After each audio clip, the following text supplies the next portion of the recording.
This morning, as those U.S. attacks escalate and the military targets Iranian mine-laying vessels in that crucial oil shipping route, the Strait of Hormuz, the spotlight remains on rising oil and gas costs for Americans. Global oil prices have jumped more than 25% since the war began more than a week and a half ago. Gas prices are also up more than 50 cents in that time, now averaging $3.58 a gallon. The oil market's volatile yesterday. In the afternoon, Energy Secretary Chris Wright posting that the U.S. Navy successfully escorted an oil tanker through the Strait of Hormuz. But that post was quickly deleted, with the White House later clarifying. I can confirm that the U.S. Navy has not escorted a tanker or a vessel at this time. As the White House considers next steps in this war, the White House says it'll be President Trump's call alone when it ends. President Trump will determine when Iran is in a place of unconditional surrender, when they no longer pose a credible and direct threat to the United States of America and our allies.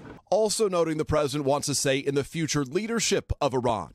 Defense Secretary Pete Hegseth, who just days ago said the war was just beginning, now insisting all decisions are up to the president. This is not endless nation building under those types of quagmires we saw under Bush or Obama.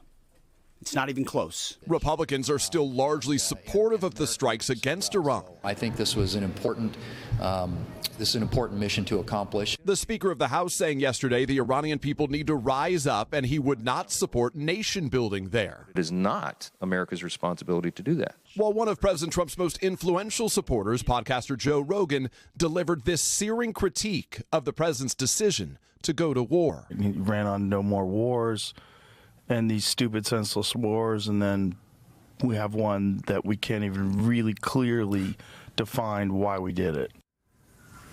Among the outstanding questions, how long this war will last, one of the president's allies overnight, Republican Josh Hawley, praising the success of the U.S. military effort there, arguing the president should now declare victory, adding, what's there left to do that the U.S. has not already done? Chanel? All right, thanks, Peter. Hey, thanks for watching. And don't forget, you can catch the Today Show every morning on NBC or take Today when you're on the go. Just follow the Today podcast on Apple Podcasts, Spotify, or wherever you listen.